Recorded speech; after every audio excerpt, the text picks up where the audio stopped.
We do have a lot of women. Often they did not get the jobs in really heavy work, but she's inspecting pistons in this case. When I was young, worked at Mueller Brass in Port Huron, and I always got a ride to work and back home from our neighbor who had been working since the war, never married. She literally was built like a linebacker. Her job was stoking coal, and she had done that all her life. She had muscles where I can only imagine one should have muscles. But she was the sweetest, most wonderful disposition you could imagine. Here's another woman. Again, she's looking at piston rings. Now here's, see, I was going to show you this slacks picture and tell you all kinds of stuff. Prior to the war, women didn't wear slacks. Certainly not at work. You wore a dress, or you wore a skirt, or something like that, because women normally had jobs that were not dirty and heavy. But during the war, slacks became popular. Now this woman's on vacation, so you did wear slacks on vacation sometimes, but by the end of the war, everybody wore slacks. I mean, that was what you needed to wear because the work suited that kind of attire. Certainly didn't fit skirts very well. Here again we have some, these are women working at the Norge factory. They're producing metal plates. And here we have, there is a woman back there. Is that the same one you showed, McKenzie? This is Continental, but I can't make out the background. And all the automotive stuff. Excuse me. I have to do an introduction. During the war, Muskegon foundries and factories sent out recruiters all over the place. Some went and recruited people from the farms, migrant workers, Hispanics, Appalachian whites, African Americans. And some went down south, some went to Texas, some went to Arizona. And the man who did some of that work was Alan. And all the automotive stuff was stopped. And we had to get into production of some kind of war material. Campbell, White, and Cannon were making tank treads by the thousands for the service. And so was Lakey Foundry. And so were Sealed Power. And we were all working desperately with the War Manpower Commission to man our plants. And we were sent all over the United States to recruit. In fact, some of us, as we were recruiting in the South, we were given priorities to fly.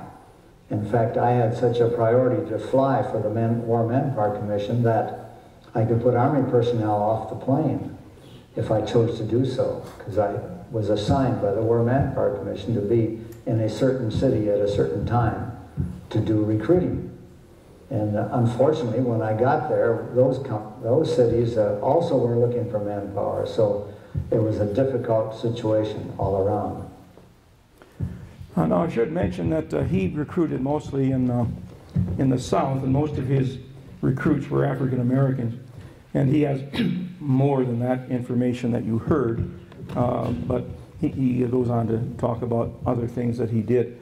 Now he was responsible for African Americans. He worked for Campbell, White, and Cannon, personnel manager. And so this shows, this picture shows one job that an African American might get. This is a shoeshine man or shoeshine boy. Again, you youngsters probably have never seen a shoeshine boy, but they still exist in some places. And he was apparently happy doing that kind of work. Now more likely they'd be put into a foundry with the heavy, dirty, grimy work like this man, probably Campbell, White, and Cannon again pouring into a mold. Here again another scene, same factory, same types of workers, another one of the same scene.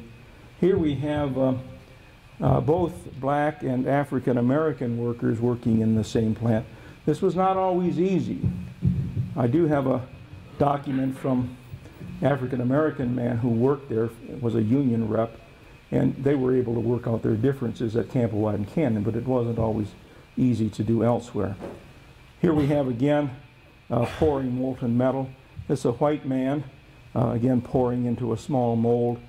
Now here, I think is Campbell, White, and Cannon. Again, they're making camshafts. Now, am I correct that the submarine uses a camshaft like that from Campbell, White, and Cannon? That's what I understood. Say again? A crankshaft, I'm sorry. Thank you. Now, many of the workers came from Texas, and they were Hispanics mostly. They're not Mexican citizens, they're American citizens who had lived in Texas a long time. But this shows a group of them getting ready to go on a truck or a bus bound for Muskegon or some other town in Michigan. Here another one, these came by train. You notice the gal in the foreground. Once they learned American habits, these Mexican Americans, they told me this personally, wrote a book on Hispanics in Muskegon. Their two favorite things when they're going on a trip were bologna sandwiches and Pepsi-Colas. No substitutes, that was it. So you see that borne out here. Here's Mr. Ramirez. His daughter helped me write this last book, and that's Mr. Workman he's talking to, being hired at Campbell, White and Cannon. He's dressed in his traditional outfit. And here he is on the shop floor, different hat, but he's working in the bowels of the foundry. I'll just pass on now. Housing for these workers was difficult to come by. And so Muskegon had a tremendous problem finding housing for some of these workers. 19,000 new workers, many of them from the south. They've never seen snow. They don't know what cold weather really is. They whine about it every now and then. Oh, we got snow in Texas. Yeah, right.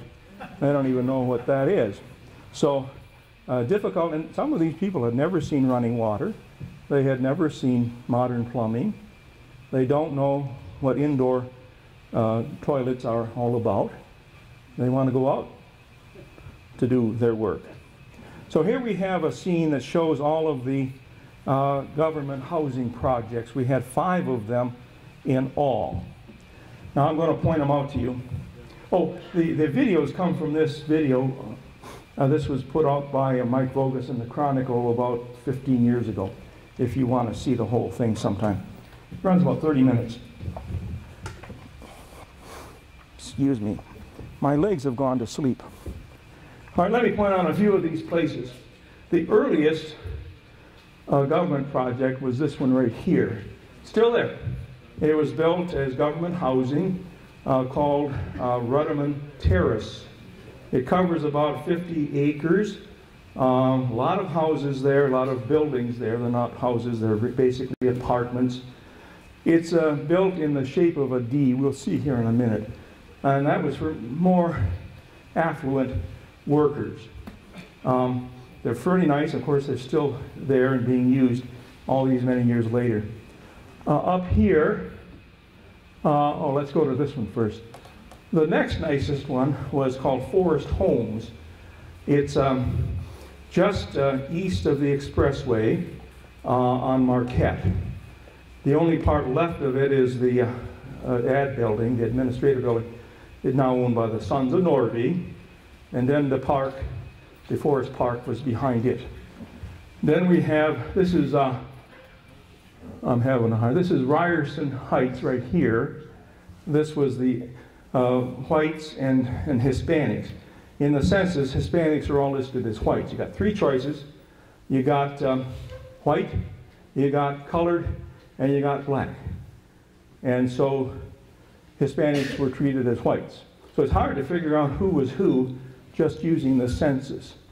Then you have, I got that one, I got that one. Here is, let's do this one in the Heights. I'm trying to find it here. It's got to be here, yeah. This is called Fairview. Now, talk about a misnomer. It was not a Fairview. It was in the middle of the Heights, which was a nice place at that time, but it was for the African Americans. And it was mostly trailers and double wides and so forth. And then the other government housing was, this is called Green Acres. Green Acres. That you wouldn't want to be there. That's a bunch of trailers, and that's where they put workers temporarily, 3 men to a bunk, hot bunks. In other words, you get the bunk long enough to sleep for 8 hours, you open it up for the next guy, and then he opens it up for the next guy, and then it's your turn again. 18 hours later. No, 16 hours later. Do my math. Now there are some other places as well. You had a place right here. This was another pit hole. called the Nesson Trailer Court. And that's where they had the old trolley cars. They had decommissioned them 10 years, 20 years earlier. And so they put them in there, and you could have a bunk in there too, right near the Continental plant. And then there's another one. They had one right here. This was a private company. This was I think they were called the Fisher Brothers or something. They had a gas station, and they opened up the back lot to trailers. And I think I missed a couple, but you get the idea. There were some nice ones and some not so nice ones.